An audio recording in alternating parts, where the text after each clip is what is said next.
அனைவருக்கும் வணக்கம். இந்த வீடியோவில் என்ன பார்க்க போனால் ஹெச்டிஎஃப்சி பேங்க்கில் வந்து நெட் பேங்கிங்கும் மொபைல் பேங்கிங்கும் தொடங்குவது எப்படி பற்றி தான் பார்க்க போகிறோம். ஹெச்டிஎஃப்சி வங்கியோட இன்டர்நெட் பேங்கிங் அதாவது நெட் பேங்கிங் எப்படி தொடங்குவது, இல்லாட்டி எப்படி ஆக்டிவேட் செய்வது என்பதை நீங்கள் தெரிந்து கொள்ள விரும்பினா வந்து இந்த வீடியோ வந்து கடைசி வர பாருங்க.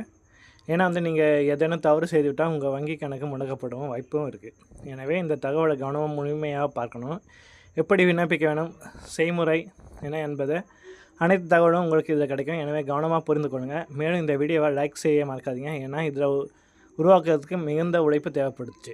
ஹெச்டிஎஃப்சி வங்கியில் இன்டர்நெட் பேங்கிங் அல்லது மொபைல் பேங்கிங் தொடங்குவதற்கு மிகவும் எளிது. முதல்ல வந்து கூகுள் ப்ளே ஸ்டோருக்கு போங்க. நீங்கள் ஐஃபோன் பயன்படுத்துகிறதா ஆப் ஸ்டோருக்கு போய் இங்கே ஹெச்டிஎஃப்சி பேங்க்குன்னு தேட வேணும். மொபைல் பேங்கிங் அப்ளிகேஷன் தேடும்போது பல செயலிகள் தோன்றும். ஆனால் வந்து கவனமாக இருங்க. கீழே வரும்போது ஹெச்டிஎஃப்சி பேங்க் ஆப் 7SS நியூன்னு ஒன்று எழுதப்பட்டிருப்பதை தேர்ந்தெடுங்க. இதோட ரேட்டிங் மிகவும் நன்றாக இருக்கும் மற்றும் இதோட பல வசதிகள் உள்ளது. இதை உங்களோட ஃபோனில் வந்து இன்ஸ்டால் பண்ணுங்கள்.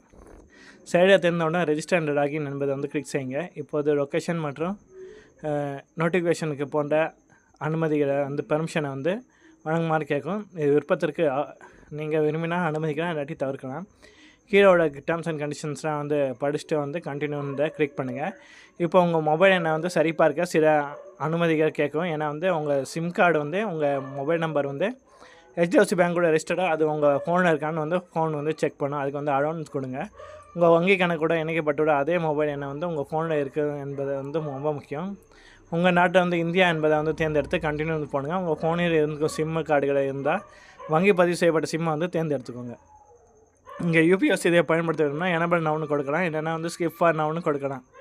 இப்போ வந்து உங்களோட எண்ணை வந்து சரி பார்க்குங்க. உங்கள் கஸ்டமர் ஐடியை வந்து திரையில வந்து தோண்டும். கீழோட கண்டினியூ பட்டனை வந்து அழுத்துங்க. கஸ்டமர் ஐடி வந்து கரெக்டானு பார்த்துட்டு உங்கள் கணக்கை சரி பார்க்க வந்து 2 வழியாக வந்து ஒன்று வந்து டெபிட் கார்டு மூலமாக, அதாவது ஏடிஎம் கார்டு மூலமாக, இல்லாட்டி நெட் பேங்கிங் மூலமாக.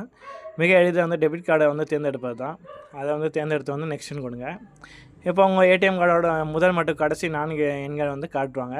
ஏடிஎம் கார்டை எடுத்து வந்து அதை வந்து பார்த்துக்கோங்க. இப்போ அது உங்கள் கார்டோட பின்னாடியோட சிவி நம்பர் வந்து காட்டப்படும். அதை வந்து என்னன்னு பார்த்துட்டு அதை வந்து சிவிஎம் நம்பர் போட்டு நீங்கள் பணம் எடுக்க பயன்படுத்த ஏடிஎம் பின் ஆகியவற்றை உள்ள வந்து கொடுக்கணும். நீங்கள் பின் நம்பரை வந்து மறந்துட்டால் அதை எப்படி உருவாக்குறது வந்து இன்னொரு வீடியோ இருக்கும். அந்த பின் நம்பரை வந்து உருவாக்கிக்கோங்க.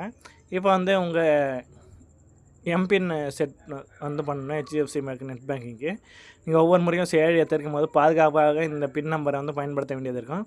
இது வலுவாக 4 அல்லது 6 இலக்க எண்ணை உருவாக்கி அதை மீண்டும் டைப் செய்து செட் நியூ எம்பின் வந்து தேர்ந்தெடுக்கணும். இப்பொழுது வந்து உங்கள் நெட் பேங்கிங் வந்து தயார். நீங்கள் விரும்பினா வந்து ஃபிங்கர் பிரிண்ட்டையும் லாக்கையும் வந்து செட் செய்யலாம், இல்லாட்டி I will do it later. அடுத்து அட்வான்ஸ்டாக பேசிக் வசதிகளை உங்களுக்கு தேவையானது தேர்ந்தெடுத்து அதிக வசதிகள் வந்து இருக்கும். இப்போ வந்து செயலிக்குள்ளே வந்து எல்லா வசதிகள் என்னென்னா வந்து வியூ பேலன்ஸ் என்பதை வந்து கிளிக் செய்து உங்கள் கணக்கோட பணத்தை வந்து பார்க்கலாம். ஸ்டேட்மெண்ட் ஆப்ஷன் சேர்ந்து வந்து கெட் ஸ்டேட்மெண்ட் மூலம் வந்து பிடிஎஃப்பில் வந்து ஸ்டேட்மெண்ட்டை வந்து டவுன்லோட் பண்ணிக்கலாம். அப்புறம் காசு பகுதிகள் கூட வந்து உங்களோட கிரெடிட் கார்டு டெபிட் கார்டை வந்து பார்த்துக்கலாம். டெபாசிட் பகுதியில் உங்களோட எஃப்டி எதாக இருந்தால் பார்த்துக்கலாம். லோன் ஆஃபர்கள், மியூச்சுவல் ஃபண்டு, அப்புறம் டிமெண்ட் அக்கௌண்ட் போன்ற வசதிகள் இதிலேயே வந்து பயன்படுத்தலாம். அப்புறம் வந்து எங்கேயாவது வந்து கியூஆர் கோடு ஸ்கேன் பண்ணி வந்து பணம் பரிவர்த்தனை பண்ணால் வந்து அதையும் வந்து பண்ணிக்கலாம். இந்த தகவல் வந்து உங்களுக்கு பயனுள்ளதாக இருந்தால் கமெண்ட்டில் வந்து தேங்க்யூன்னு வந்து கமெண்ட் பண்ணுங்கள். இது பண்ண பயனுள்ள வீடியோவில் வந்து உங்கள் சேனலில் வந்து வந்துகிட்டே இருக்கும். மறக்காமல் வந்து சப்ஸ்கிரைப் பட்டனை வந்து சப்ஸ்கிரைப் பண்ணிக்கோங்க. நன்றி.